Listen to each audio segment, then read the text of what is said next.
Let's get started. This is the speaking test of the International English Language Testing System taking place on Saturday the 11th of March at Beacon Centre, centre number BN367.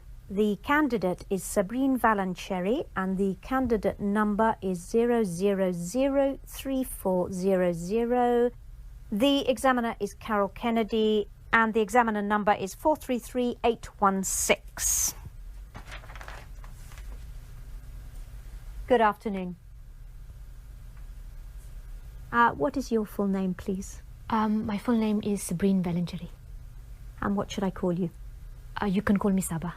May I see your identification, please, Saba? Yes, here it is.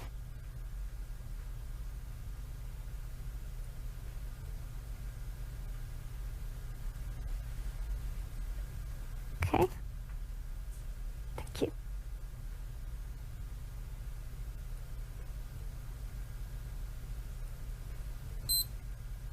Now, in this first part, I'd like to ask you some questions about yourself. Let's talk about where you live. Where do you live in your country? I live in Hyderabad, which is the capital of Andhra Pradesh, in the southeast of India. It is a very big city. About 7 million people live there. And is it an interesting place to live? Oh yes, a very interesting place to live. Hyderabad has a very long history. So there are lots of ancient forts, mosques and other monuments. There is a very beautiful lake and there are also lots of wonderful markets. And will you live in Hyderabad in the future? Yes, I think once I finish my studies here, I'll go back to Hyderabad. My husband is from Hyderabad too, so I think we'll stay there. Now let's talk about hobbies and interests. What hobbies and interests are popular in your country? People have many different pastimes in my country.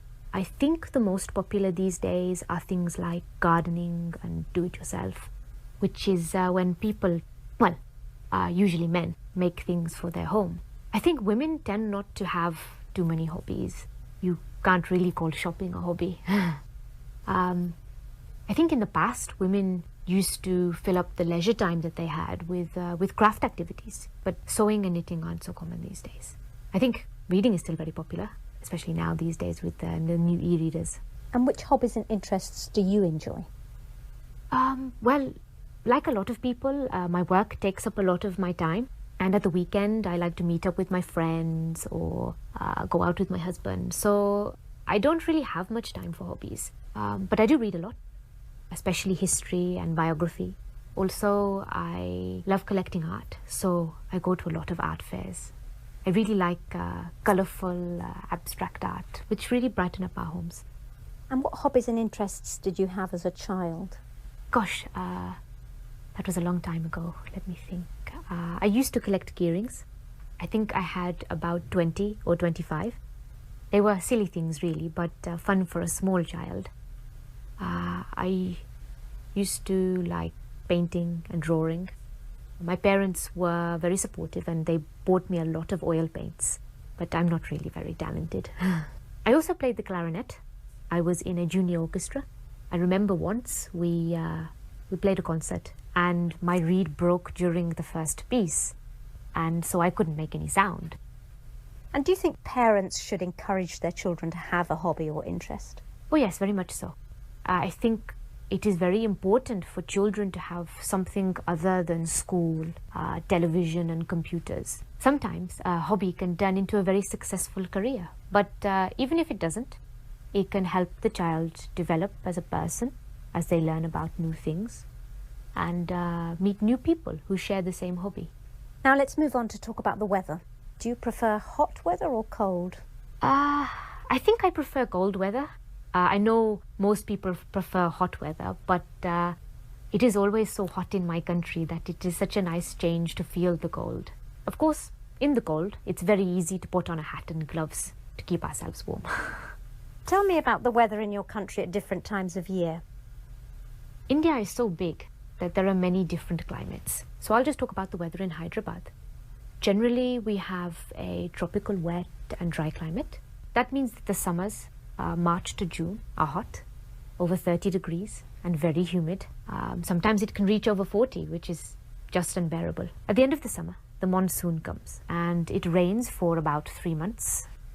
After the rainy season, it's winter, which is quite short, just a couple of months.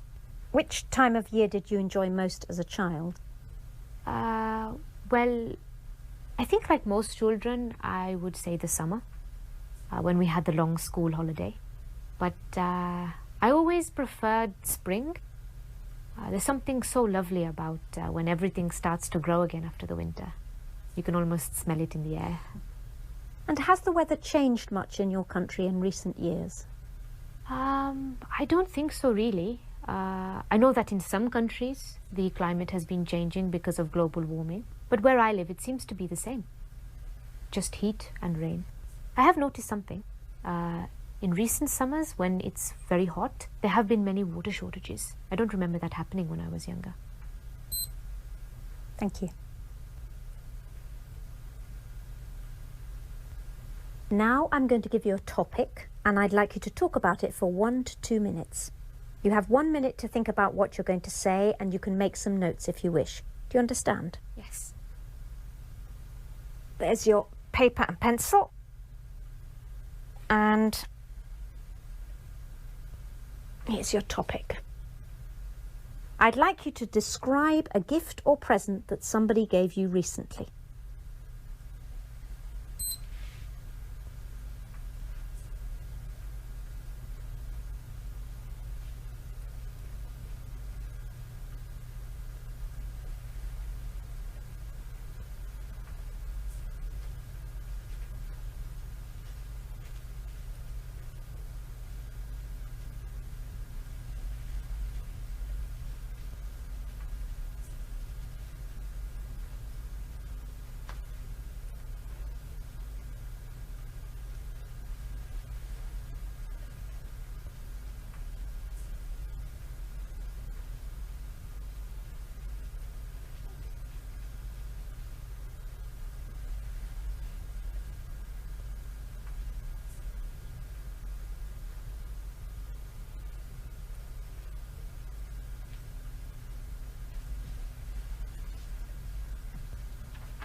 Okay.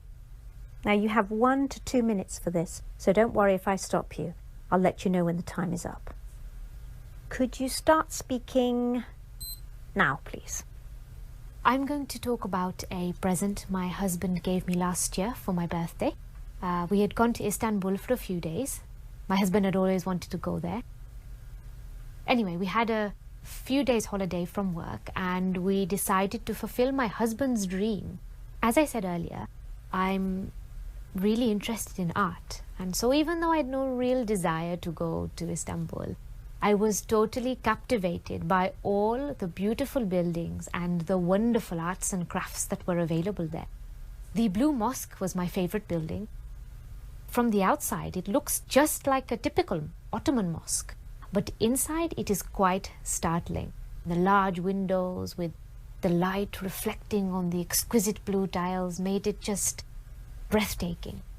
I asked one of the guides about the tiles, and she told me that they were from Iznik and that they are still made today. When we left the Blue Mosque, we walked down a pedestrian lane full of shops, including some tile shops. In one of the shops, the owner told us that the tiles were made in Iznik. Anyway, one of the tiles really caught my eye. Actually, it sang to me. It was of fish, 4 big fish and lots of little ones, all in different shades of green. I really wanted it. But when we asked the price, it was very high. Something like $300 American. Obviously, I knew we could negotiate, but it seemed such a high price that we just left. The next night, we went out for my birthday meal. Just as we were finishing the dessert, the waiter came over and handed me the most beautifully wrapped gift. I knew at once, because it was very heavy, that it was the fish tile. That's why Thank you. And does this person often buy you presents? Well, he's good at remembering my birthday and our anniversary, so he does usually buy me something nice then, but he doesn't just buy a present out of the blue. Thank you. Could I have the booklet, the pencil and the paper back, please? Thank you.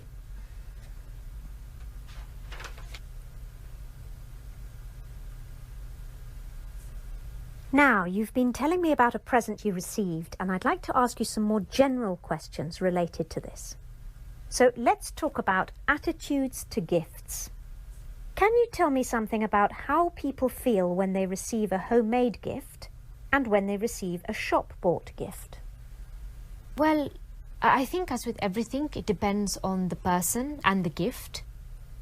When a grandchild makes something for their grandparents, like a bookmark or a clay pot that they've made at school, then obviously their grandparents will treasure it. For adults, I think it's a bit different. If people are going to give homemade gifts, then they need to be of really good quality. Why do you say that? Well, when children make things, it's the thought that counts. But when it's adults making things, it has to look like the present is a proper present, rather than something they've made just because it's cheaper. Of course, the thought still counts, and in many ways, our time now is more important or precious than money. So if somebody has spent a lot of time making a gift, it will mean a lot. But if someone has made some chutneys or pickles or some other type of food, then it has to be edible and taste nice as well. So what about shop-bought gifts? Most gifts these days are shop-bought, and there isn't really anything wrong with that. What is important, I think, with a shop-bought gift is that the person buying the gift should spend some time thinking about what the other person would really appreciate. It's no good a husband going into a perfume shop and buying the first perfume he likes. He needs to see what perfume his wife is wearing. That shows his wife that he's paying her attention. And do you think that children get more pleasure receiving gifts than adults do? Yes and no. Obviously, children love receiving gifts, but children do generally get a lot of gifts. Children these days are spoiled and they get too many gifts. So the more gifts they get, the less they value them. Adults, on the other hand, generally have the resources to buy things for themselves. So if they really want something, they can buy it. Of course, this then makes present buying for adults much more difficult. But of course, there are things that we like that we can't really afford, or we can afford them but can't justify their expense. What sort of things are you thinking of? For women, it might be perfume or a day at the spa or a new pair of party heels. For men, usually something to do with their hobbies or books or CDs. Do you think that more people get more pleasure giving or receiving gifts? This is a tricky one. Why? Well, I think most people get pleasure out of both. Of course, it depends. We may not get a lot of pleasure out of giving gifts to children who we know may not appreciate them. But if we have found the perfect gift for someone we love and we know it's going to make them happy, well, then this will really fill our hearts with joy. Similarly, if someone receives a gift of something that they don't really want, or they can sense that it has been bought out of haste, then this isn't really going to make them feel that good. But if it's something wonderful, then, well, of course, they're going to feel fantastic about it. Let's move on to talk about the commercial aspects of giving. How much do advertisements influence people when they buy gifts? In my opinion, probably not too much. I mean, most adverts are for things like cars and household products, which aren't really gifts. Although a lot of young people like to be given new phones and other gadgets. So if a parent isn't sure which model to get, then they could be influenced by advertising.